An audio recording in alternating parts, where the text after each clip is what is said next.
नमस्कार, मैं doctor Vijay Narayan Tiwari, assistant professor M Ed. विभाग शिक्षा संकाय संत तुलसीदास पीजी कॉलेज कादीपुर सुल्तानपुर उत्तर प्रदेश।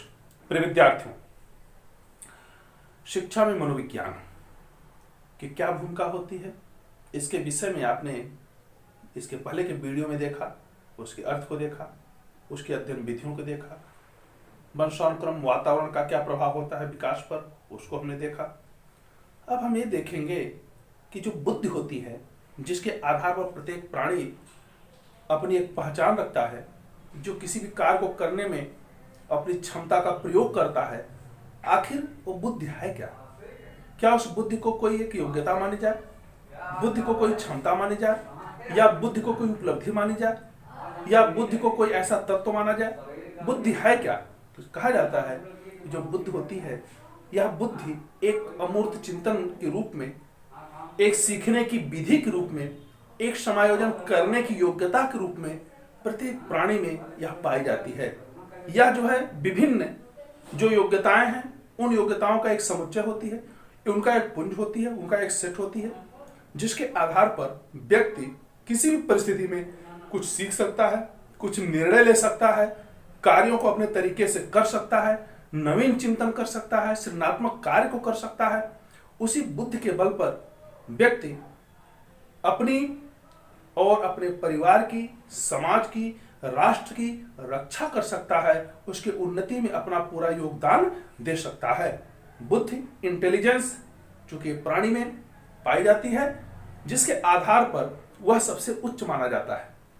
जबकि समस्त प्राणियों में बुद्धि होती है, जीव जंतुओं में भी होती है, लेकिन वे बुद्धि के अनुसार काम करने में अपने को असमर्थ पाते हैं। लेकिन मानव जो कि बुद्धि के बल पर ही सब कुछ कर लेता है, वह आज ब्रह्मांड में चारों तरफ अपनी जय जयकार करवा रहा है, सब पर अपना साम्राज्य स्थापित कर रहा है। चाहे वह जल हो, चाहे थल हो, चाहे नभ हो, चाहे अंतरिक्ष हो, जहां भी हो, सब जगह इसकी पहुंच हो चुकी है केवल अपनी बुद्धि के बल पर। ये बुद्धि वास्तव में है क्या? आइए हम दो एक लोगों की परिभाषाओं को, मनोवैज्ञानिकों की देखते हैं, उसके आधार पर फिर जानने का प्रयास करेंगे कि बुद्धि के प्रकार कितने होते हैं, बुद्धि के सिद्धांत क्या है, बुद्धि की विशेषताएं क्या है। तो सबसे पहले हम देखेंगे बुद्धि, यह है इंटेलिजेंस। इंग्लिश में से कहते हैं बुद्धि कार्य करने की एक विधि है। वो अर्थ कहते हैं कि बुद्धि क्या है? कार्य करने की एक विधि है, अर्थात बिना बुद्धि के हम कोई कार्य कर नहीं सकते। कहा जाता ना, अगर तुम बड़े बुद्धिमान हो, क्या इस काम को कर लोगे? यानी बुद्धि ही है जिससे कार्य को किया जा सकता है। बुद्धि सीखने की शक्ति है। बकिंघम ने कहा है कि बुद्धि क्या है? ये सीखने की शक्ति है, अर्थात जिसके द्वारा सीखा जाता है वह बुद्धि ही है, अर्थात सीखने की शक्ति ही बुद्धि है।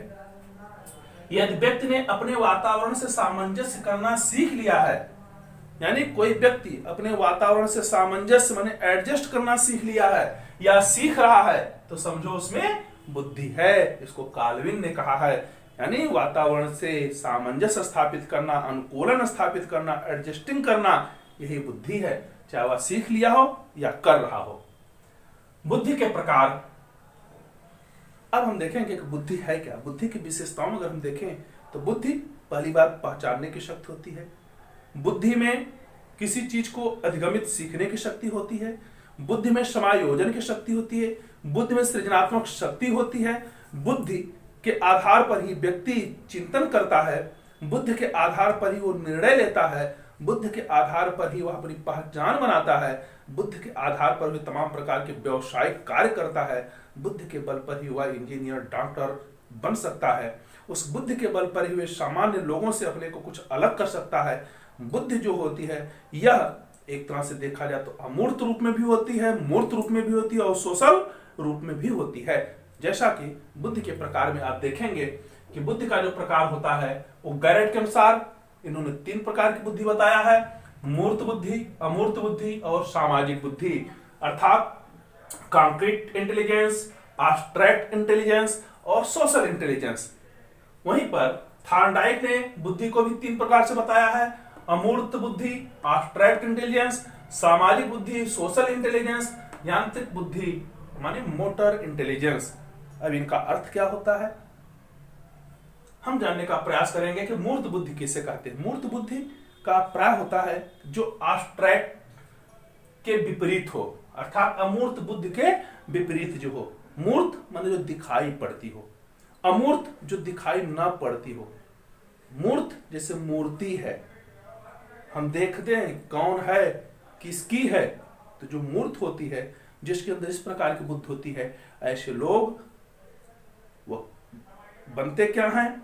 मोटर, मैकेनिकल, इंजीनियर, यानी इनके अंदर यांत्रिक बुद्धि एक तरह से पाई जाती है। इसी अमूर्त बुद्धि, मूर्त बुद्धि वाले ही व्यक्ति जो होते हैं, ये किसी भी प्रकार से गामक बुद्धि या यांत्रिक बुद्धि, मोटर के रूप में, जैसे कोई विषय वस्तु मिल जाती है, कोई यंत्र मिल जाता है, कुछ बच्चे होते हैं उसको तुरंत तोड़ना फोड़ना, उसको चेक करना कि इसके अंदर है क्या, ये यांत्रिक बुद्धि, मूर्त बुद्धि का रूप है। इसी को हम गामक बुद्धि कहते हैं, इसी को यांत्रिक बुद्धि कहते हैं। तो मूर्त बुद्धि के कई नाम हैं, गामक बुद्धि, यांत्रिक बुद्धि, मोटर इंटेलिजेंस आदि के नामों से जाना जाता है। इसी को स्थूल भी कहा जाता है। तो जो कॉन्क्रीट इंटेलिजेंस होती है, यह इस प्रकार से जिनके अंदर ये पाई जाती है, ऐसे लोग इंजीनियर होते हैं, ऐसे लोग मोटर मैकेनिक होते हैं, ऐसे लोग तमाम प्रकार के मशीनों में अपनी जिज्ञासा को रखने वाले, कार्य करने वाले होते हैं। दूसरी बुद्धि है अमूर्त बुद्धि। आप देखेंगे यहां भी अमूर्त है, थार्नडाइक ने भी बताया है। अमूर्त बुद्धि से अभिप्राय होता है कि ऐसी बुद्धि जिसे लोग समझें, देखें, उसके विषय में चिंतन करें, इस प्रकार से चिंतन करें कि जो दिखाई नहीं पड़ रहा है उसके विषय में भी चिंतन करने की जो क्षमता, योग्यता होती है, उसे अमूर्त बुद्धि कहते हैं। यानी ईश्वर क्या है उसके विषय में सोचना, हमारा भविष्य कैसा होगा इसके विषय में सोचना। तो जो अमूर्त बुद्धि वाले होते हैं, ऐसे लोग जैसे डॉक्टर हैं, वकील हैं, शिक्षक हैं, ये दार्शनिक के रूप में होते हैं, यानी जिनके अंदर चिंतन की शक्ति अधिक हो, जो भविष्य के बारे में ज्यादा सोचते हों, जो अमूर्त रूप से जो चीजें दिखाई नहीं पड़ फिर भी उसको देखने का प्रयास करते हैं, ऐसे लोगों के अंदर अमूर्त बुद्धि पाई जाती है। सोशल इंटेलिजेंस यानी कुछ ऐसे भी प्राणी होते हैं जिनके अंदर इस प्रकार की योग्यता होती है। वे लोग सामाजिक कार्यकर्ता के रूप में होते हैं, नेता के रूप में होते हैं, राजनेता के रूप में होते हैं, लोगों के हित करने के लिए हमेशा तत्पर रहते हैं। तो सोशल इंटेलिजेंस या एक प्रकार से जिन लोगों के अंदर पाया जाता है, ऐसे लोग सामाजिक कार्यकर्ता, नेता, राजनेता आदि के रूप में होते हैं। जिनके अंदर अमूर्त बुद्धि पाई जाती है, ऐसे लोग दार्शनिक होते हैं, ऐसे लोग शिक्षक होते हैं, ऐसे लोग वैज्ञानिक होते हैं, ऐसे लोग एडवोकेट होते हैं, बैरिस्टर होते हैं। जिनके अंदर मूर्त बुद्धि होती है, ऐसे मूर्त बुद्धि वाले लोग मोटर मैकेनिक होते हैं, इंजीनियर होते हैं, तमाम प्रकार के जो काष्ठ शिल्प इत्यादि कार्यों करने वाले होते हैं। तो बुद्धि का 3 प्रकार, वहीं पर आप थार्नडाइक को देखेंगे तो यहाँ भी अमूर्त बुद्धि, सामाजिक बुद्धि आप देखेंगे वह गैरेट से मिलता है। यांत्रिक बुद्धि को यहाँ पर हमने कहा कि मूर्त बुद्धि का ही नाम है। तो इस प्रकार से बुद्धि के 3 प्रकार हैं गैरेट और थार्नडाइक के द्वारा, मूर्त, अमूर्त और सोशल। उसी मूर्त को गामक कहा जाता है, यांत्रिक कहा जाता है, उसी को स्थूल बुद्धि कहा जाता है, अमूर्त बुद्धि को सूक्ष्म बुद्धि भी कहते हैं। अब हम देखेंगे बुद्धि के सिद्धांत का, थ्योरी ऑफ इंटेलिजेंस क्या होता है। तो थ्योरी अर्थात इसके सिद्धांत क्या है। तो इसमें देखिए कई सिद्धांत आते हैं।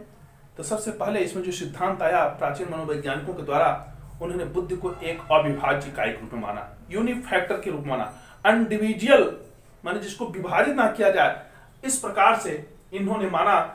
जिसके संपादक में रहे हैं, प्रवर्तक रहे हैं बिने, टर्मैन और स्टर्न, अर्थात बिने, स्टर्न, टर्मैन। इन लोगों ने बुद्धि को एक अविभाज्य इकाई के रूप में माना। देखें, बुद्धि एक अविभाज्य इकाई है जिसके द्वारा समस्त मानसिक क्रियाएं नियंत्रित होती हैं। यानी बुद्धि को विभाजित नहीं किया जा सकता।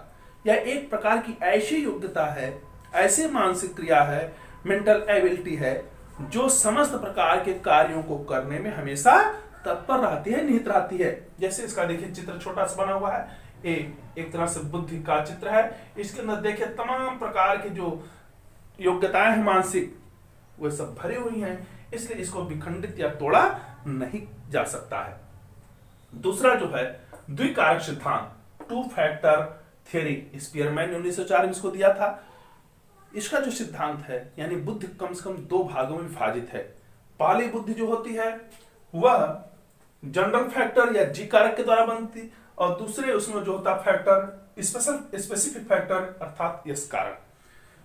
तो यश फैक्टर और जी फैक्टर इन दोनों से मिलकर के बुद्धि का निर्माण होता है। अर्थात किसी कार्य को करने में एक हमारी जो सामान्य बुद्धि है, जिसे हम जनरल फैक्टर कहते हैं, एक जन्मजात होती है। प्रत्येक प्राणी में जन्म से ही इस प्रकार की बुद्धि आ जाती है। लेकिन जो दूसरा यश फैक्टर स्पेसिफिक फैक्टर होता है, यह व्यक्ति अपने वातावरण से इसे अर्जित करता है, अचीव करता है, यानी इसको लर्न करता है, सीखता है। तो जब कोई व्यक्ति अपने सामान्य बुद्धि के आधार पर किसी विशिष्ट कार्य को कर लेता है, कोई नई उपलब्धि ले लेता है, उसकी समाज में एक अलग पहचान होती है, उसको लोग कहते हैं कि इसके अंदर कुछ विशेष चीज है। तो सामाजिक बुद्धि विशिष्ट बुद्धि जो होती है, यह सामान्य बुद्धि में से ही जब किसी एक क्षेत्र में हम उसकी योग्यता का प्रयोग करते हैं तो अब विशेष कारक रूप में आ जाती है, विशेष कारक रूप में आ जाती है, जिसको हम स्पेसिफिक फैक्टर कहते हैं। तो स्पीयरमैन ने दो प्रकार की बुद्धि को तत्व बताया। पहला तत्व होता है कारक होता है उसका, जिसे हम जनरल फैक्टर जी कहते हैं, और दूसरा होता है स्पेसिफिक फैक्टर जिसे यस कहते हैं, जिसको आप देखेंगे। सबसे पहले जी फैक्टर होता है सामान्य बुद्धि, जो जन्मजात रूप से समस्त प्राणी में पाई जाती है। लेकिन इसी में यस फैक्टर जो है यह क्या कर रहा है, या इसमें आकर के आप देखेंगे कि सब में से यस जुड़ा हुआ है, अर्थात सब में यस फैक्टर लगा हुआ है। इस तरह से यस फैक्टर यानी स्पेसिफिक फैक्टर जो होता है, यही व्यक्ति की अपनी पहचान बनाता है। इसी के आधार पर कोई व्यवसाय करने लगता है, कोई नौकरी करने लगता है, कोई आर्मी में जाता है, कोई वकील बनता है, कोई डॉक्टर बनता है, कोई अच्छे प्रतिष्ठान में औद्योगिक क्षेत्रों में कार्य करने के लिए तैयार होता है। वो यस फैक्टर उसका देन है।